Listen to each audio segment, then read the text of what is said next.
Bueno, comenzamos con este segundo bloque del curso, ¿sí? Vamos a entrar en el estudio de las linfocitosis neoplásicas y tenemos que comenzar viendo la ontogenia linfoide, el viaje de la célula B y T. En resumen, la ontogenia de los linfocitos B, las etapas son en la médula ósea y luego en el ganglio linfático. En la médula ósea hay un pro-B, un pre-B inmaduro, un linfocito B naive, y después en el centro germinal, en el ganglio, hay un proceso jerárquico de reordenamiento de las inmunoglobulinas, de las cadenas de inmunoglobulina, y bueno, y la maduración dependiente del antígeno. Y luego, para resumir también, la maduración, la diferenciación y maduración de los linfocitos T comienza en la médula ósea, que es un órgano linfoide primario, y luego va a concluir en el timo, que es otro órgano linfoide primario.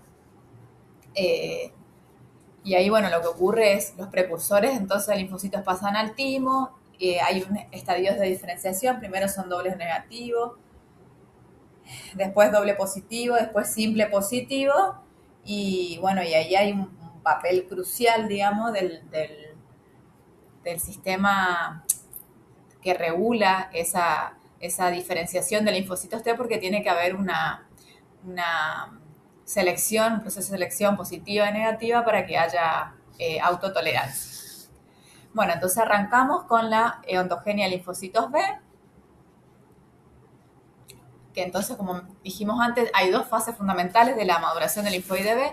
Hay una fase antígeno independiente, la primera etapa, formación de linfocitos B funcionales maduros a través de la síntesis de un receptor de BCR, y la segunda etapa que concluye en los ganglios linfáticos, formación de células B de memoria y células plasmáticas preefectoras, ¿sí? Los plasmoblastos.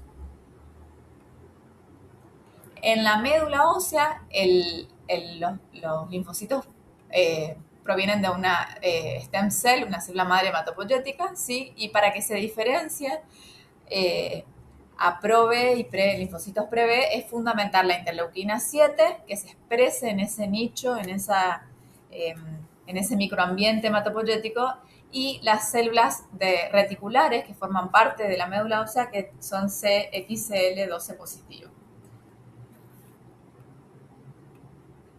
Entonces, lo que va a ocurrir en la médula ósea, entonces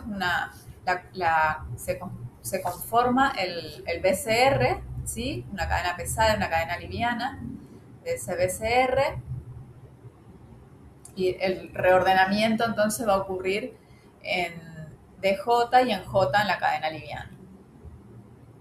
Entonces, la evolución fenotípica, tenemos los pro-B y pre-B, ¿sí? Que expresan CD34, que es un marcador de inmadurez de célula blástica, y TD-test hasta el estadio de pre-B. Después, CD19 se expresa en el linfocito B maduro, y en el inmaduro también, lo mismo que el CD20, 22 y el CD79A. Y en cuanto al desarrollo del BCR, en el estadio de pre-B, primero hay inmunoglobulinas citoplasmáticas, la cadena MU, y después ya hay inmunoglobulina M de superficie, y cuando sale a circulación es el linfocito naive, que se va a ir al ganglio, expresa inmunoglobulina M y D. En cuanto a la visión diagnóstica, la citometría de flujo en la médula ósea, hay entonces pre-pro-B, que son CD10 positivo y CD20 negativo, y después que entonces pasan a linfocitos de B naive inmaduros, ¿sí? Que ya expresan inmunoglobulina de superficie, como dijimos, M y D. Bueno, la transición a la periferia, cuando entra en la fase de antígeno dependiente, en el centro germinal, en el ganglio linfático, entonces ahí va a expresar inmunoglobulinas M y D de superficie. ¿Qué ocurre en ese centro germinal, en los ganglios linfáticos, que son órganos linfoides secundarios? Bueno, ahí entra en contacto con un antígeno que se lo presenta, le presentan el antígeno en el contexto de una molécula del complejo mayor de histocompatibilidad, un antígeno procesado y presentado en esa molécula, y ahí ocurre el reordenamiento de las cadenas, ¿sí? Para que la respuesta sea precisa, ¿sí? La respuesta sea efectora, Hay una hipermutación somática entonces, ¿sí? Hay un switch, hay un cambio de isotipo, se pueden producir inmunoglobulina G, E o A, depende de la respuesta. Hay una prueba de esos receptores, ¿sí? Para generar clones de alta afinidad y eliminar el resto por apoptosis. Todo eso ocurre en el ganglio. Entonces, las subpoblaciones en tejidos linfoides tenemos los linfocitos que están en la zona del manto, en la zona del centro germinal son CD20 positivos, CD38, tienen BCL2 y Ki67, y los de la zona marginal solo tienen CD20 y CD38 y BCL2.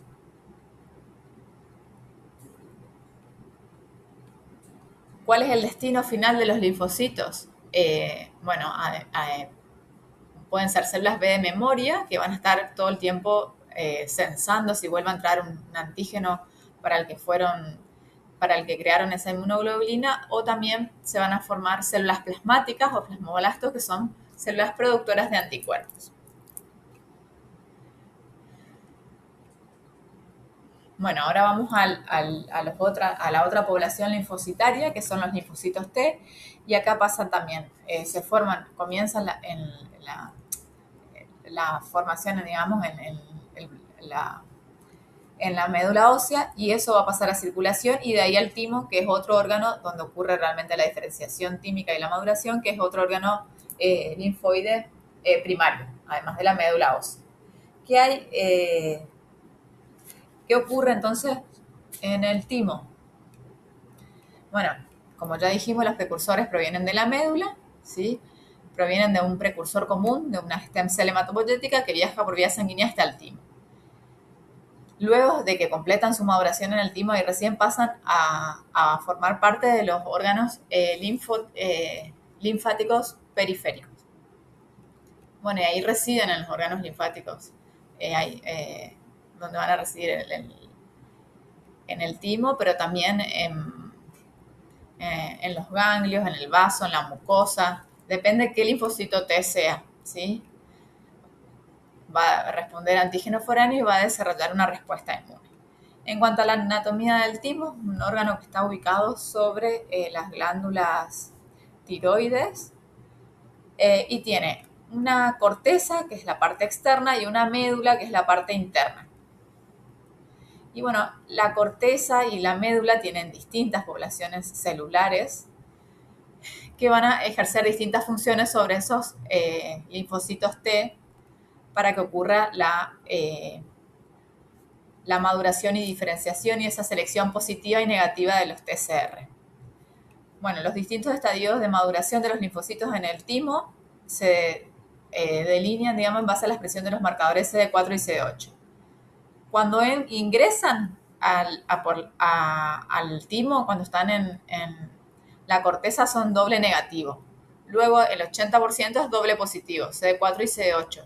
Y en función de la selección positiva y negativa que haya y la diferenciación, después terminan saliendo solo CD4 o CD8, simple positivo. Eso es lo que pasa a circulación una vez que madura. Hay un ligando importante en los distintos estadios del desarrollo, que forma parte ese ligando de las células de la matriz del timo, que están en las células corticales y medulares, que es el Notch. Bueno, también hay un rearreglo del TCR, así como había un rearreglo del BCR en la médula ósea, acá hay un rearreglo para formar un receptor, ¿sí? Que se expresa en la superficie de los linfocitos T, que es el TCR.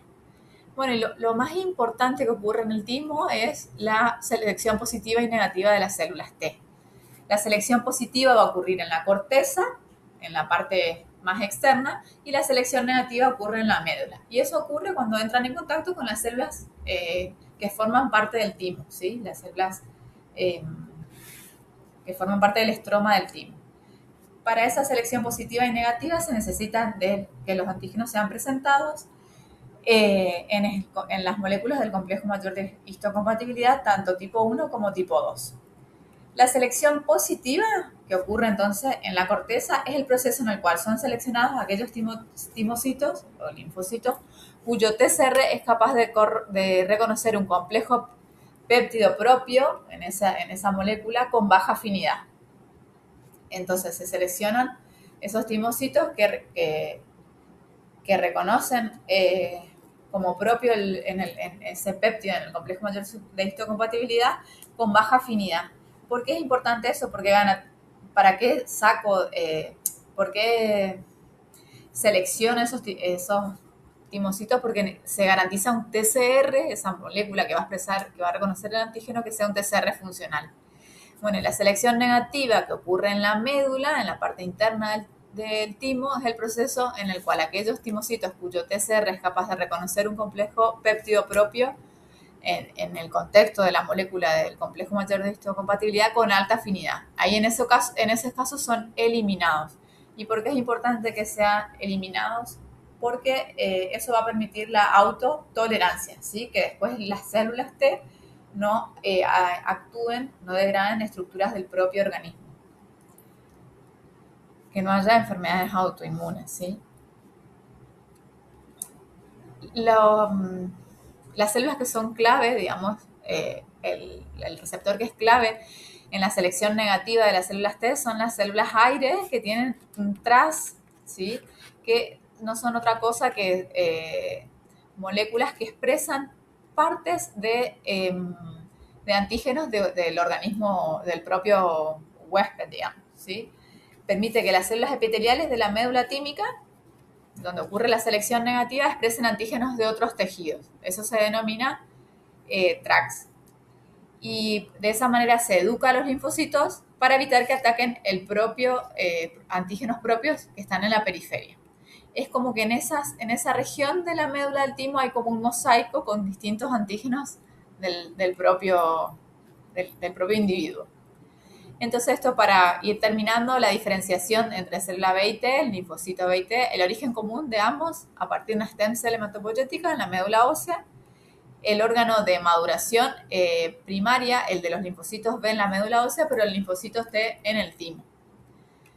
El receptor que expresan en la superficie y que es clave para la función es el BCR en los linfocitos B, el TCR en los linfocitos T. Hay una maquinaria genética que permite esa reordenamiento de la cadena BDJ. Para eso intervienen enzimas claves que son las RAC1 y las RAC2.